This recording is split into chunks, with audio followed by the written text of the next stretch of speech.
Matematika wajib hari ini, Senin 20 Juli 2020 ya. Nah, di bab pertama kita belajar mengenai persamaan dan pertidaksamaan linear. Ya, adapun materi pertama hari ini yaitu persamaan linear yang melibatkan nilai mutlak. Kalau di buku paket kalian itu dimulai dari halaman 14. Nah, kenapa Bunda langsung ke halaman 14? Karena materi sebelumnya tuh materi SMP ya, nggak perlu diulang dan tidak terlalu berkaitan dengan materi inti. Intinya di sini adalah persamaan dan pertidaksamaan linear. Oke, langsung aja. Yang pertama tadi persamaan linear yang melibatkan nilai mutlak. Nah, mungkin di sini kita bahas pertama adalah nilai mutlak sendiri. Apa itu nilai mutlak? Nah, jadi dimisalkan ya, nilai mutlak itu dari sembarang X. Nah, kita lambangkan X, di mana X itu adalah bilangan real. Maka nilai mutlak dinotasikan oleh nih tulisannya ya. Jadi kalau ini dibacanya nilai mutlak dari X ya, kayak ada kurung tanda lurus. Nah, itu disebutnya nilai mutlak dari X. Definisinya sebagai berikut. Misalkan tadi ya, mutlak dari X itu bisa bernilai 2. Jika X-nya positif, ini artinya X-nya positif ya. X-nya positif jika X-nya itu lebih dari atau sama dengan 0. Yang kedua, jika X-nya negatif, itu jika X-nya kurang dari 0. Sini paham ya garis bilangan. Kalau positif pastinya lebih dari sama dengan 0. Kalau negatif kurang dari 0. Nah, adapun sifat-sifat sini ya. Langsung aja. Sifat dari nilai mutlak. Ini ada sifat nilai mutlak. Ya, yang pertama, jika X-nya lebih dari sama dengan 0 ya, maka nilai mutlak X itu sama dengan nilai mutlak negatif X. Oke, yang kedua, kalau ada mutlak di dalamnya ada dua bilangan A kali B. Nah, ini sama aja mutlak A kali mutlak B. Jadi kalau perkalian boleh dikeluarkan mutlaknya. Yang ketiga, perkalian hampir sama dengan pembagian, berarti A bagi B ini sama dengan mutlak A per mutlak B. Yang nggak boleh, nah ini yang nggak boleh ya. Yang nggak boleh itu seperti ini. Kalau ada mutlak di dalam ini ditambah, ini tidak boleh. Ini tidak sama dengan ya, mutlak A tambah mutlak B. Begitupun untuk pengurangan. Misalnya A kurang B di dalam mutlak ya, ini tidak boleh, tidak sama dengan. Yang boleh itu hanya ini tadi, kali sama bagi, yang boleh sama dengan. Kalau ini berarti artinya tidak sama dengan, hasilnya tidak sama. Nah, ini untuk sifat nilai mutlak. Kita langsung ke contoh ya. Nah, contoh apa sih dari tadi itu nilai mutlak? Gampang sebenarnya. Satu, misalkan ada mutlak 8. Nah, tadi artinya mutlak itu langsung keluarkan aja. Apapun yang di dalam mutlak ini pasti menjadi positif sama dengan 8. Contoh lagi, misalkan mutlak nih ya, negatif 5. Jadi apapun yang di dalam tanda mutlak kalau keluar itu jadi positif. Nah, yang tadi ini kalau positif sama negatif sama saja. Oke. Nah, sekarang yang lebih ini lagi contohnya. Misalkan mutlak negatif 3 dikali mutlak, atau seperti ini aja. Nah, kalau mutlaknya 2 kali ini artinya dikali ya, tanpa ditulis tanda kali. Kita tahu kalau itu dikali. Nah, ini mutlak, tadi negatif 3. Di sini lagi mutlak. 2 kurang 5 sama dengan. Nah, di sini ada 2 mutlak. Bagaimana nih kalau ada 2 mutlak? Ini kita harus selesaikan masing-masing. Mutlak negatif 3. Jadi kalau tanda mutlak, apapun yang di dalam kurung dia akan menjadi positif. Negatif 3 berarti jadi 3. Oke. 2 kurang 5 berapa? 2 kurang 5 negatif 3. Kembali. Jadi kalau ada tanda mutlaknya ini harus dikeluarkan. Dengan berarti 3 tadi yang pertama ya. Mutlak negatif 3, 3 lagi. Maka hasilnya 9. Oke, jelas ya tentang tanda mutlak. Intinya tadi, apapun yang di dalam mutlak. Kita ke submateri kedua, yaitu penyelesaian persamaan nilai mutlak. Tadi nilai mutlaknya aja, sekarang menyelesaikan persamaan nilai mutlak.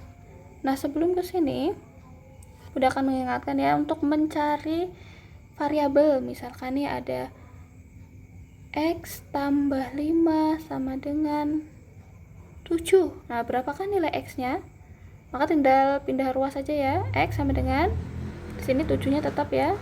Ini karena positif pindah jadi negatif 5. Berarti X-nya sama dengan 2. Udah ingat ya mencari variabel. Kalau misalkan 2X sama dengan 10. Nah, maka X-nya berapa? Tinggal berarti 10. Kalau tambah jadi kurang. Kalau kali jadi bagi. Nah, udah ingat ya mencari variabel. Di sini kita juga sama mencari persamaan variabel kayak gini, cari nilai X. Tapi ada nilai mutlaknya. Nah, bagaimana? Kalau tadi kan kalau nggak ada nilai mutlaknya, hasilnya cuma satu aja ya. X-nya 2. Cuma ada satu bilangan, X-nya 5. Kalau dinilai mutlak bagaimana? Nah, kita lihat.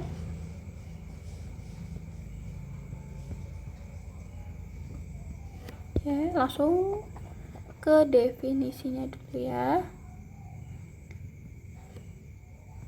Oke, nah di sini. Nah, fungsi nilai mutlak di sini. Kalau tadi ada variabelnya ya, di sini misalkan ada fungsinya AX tambah B. Nih, maka dibagi terpecah menjadi 2. Bisa saja yang di dalam kurung ini, yang di dalam kurungnya di dalam mutlak, kita perhatikan dalam mutlak ya. Yang di dalam mutlak terbagi menjadi 2, satu positif, yang satu negatif berdasarkan definisi yang tadi. Nah, langsung aja ke contoh. Biar lebih gampangnya, ini kan cuma definisi. Lebih pahamnya kita langsung ke contoh. Contoh soal. Tentukan penyelesaian. Semoga bisa dibaca ya tulisan Bunda ya. Persamaan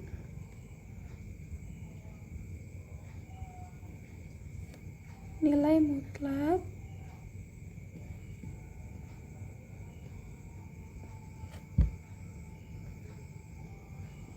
X tambah 5. Kalau tulisan Bunda enggak kurang jelas apa itu tulisannya, boleh tanya ya, sama dengan 1. Oke, langsung jawab ke sini ya. Ya, jadi ini enggak sama kayak yang tadi. Misalkan, ini berarti langsung X sama dengan 1, ini pindah jadi kurang 5, X nya min 4. Nah, ini salah ya. Itu kalau tidak ada mutlaknya, langsung kayak gitu. Nah, ini kalau ada mutlaknya, kita harus sesuai definisi. Berarti ada 2 kemungkinan, satu dia positif, satu dia negatif. Ini ya, kita lihat definisinya. Kalau yang di dalam mutlak ini ada variabelnya, maka ada 2 kemungkinan. Satu, di dalam mutlak ini bisa positif, atau yang di kedua bisa negatif. Oke.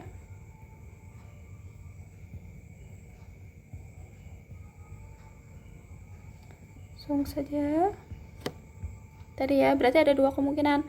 Pertama, kalau yang di dalam mutlak itu ya, ini ada dua kemungkinan. Satu, kalau dia positif berarti tetap ya X tambah 5. Satu, kalau negatif, kayak apa kalau negatif? Berarti tinggal kasih aja negatif, jangan lupa dikasih kurung X ku tambah 5. Jangan langsung min X tambah 5, salah. Kita harus kasih kurung tetap. Ada dua kemungkinan tadi ya, satu positif, satu negatif. Ini satu positif, satu negatif. Lalu kita tulis yang pertama, kemungkinannya jika X tambah 5. Nah, karena ini masih persamaan, ini ya, sama dengan 1. Nah, kita tulis sama dengan 1. Nah, ini sama kayak yang tadi. Berapakah nilai X-nya? Pindah ruas ya. Ini plus 5, pindah ke sana jadi apa? Nah, harus pindah. X-nya sendirian. Berarti 1 dikurang 5. X-nya min 4. Sudah selesai? Belum. Tadi Bunda bilang kan ada dua kemungkinan, pasti ada dua jawaban. Itu jawaban yang pertama. Yang kedua, min. Nah, jangan lupa dikasih kurung ya. Kalau plus aman aja kan, kalau plus tetap ya di apapun yang di dalamnya tetap aja. Kalau negatif ini kayak harus kita kasih negatif, kemudian kurung X tambah 5 sama dengan 1. Nah, karena ada kurungnya nih, karena ada kurungnya, jangan langsung pindah ruas kayak tadi. Kalau tadi kan langsung pindah ruas karena nggak ada kurungnya. Kalau ada kurungnya, kita kali ke dalam. Nah, kayak gini. Masih ingat ya, kita kalikan ke dalam.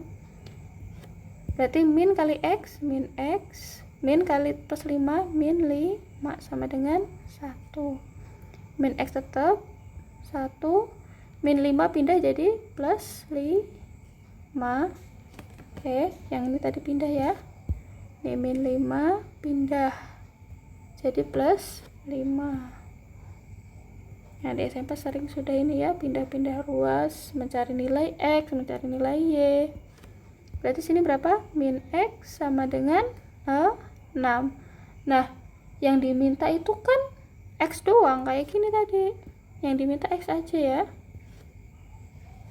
Nah, yang diminta ini yang tadi yang pertama ya, X sama dengan min 4 sudah dapat. Kalau ini masih min X sama dengan 6, sudah selesai belum? X itu harus positif, jadi si variabel ini harus positif. Nah, kalau X-nya positif berarti yang negatif jadi positif, berarti yang positif jadi negatif. Dibalik aja tadi.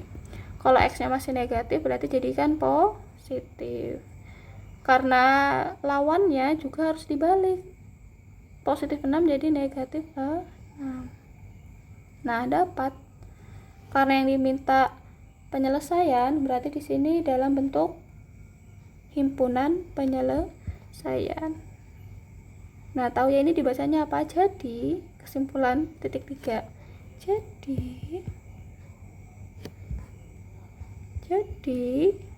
HP itu himpunan penyelesaian. Karena ada dua tadi ya, kita harus tulis dua-duanya.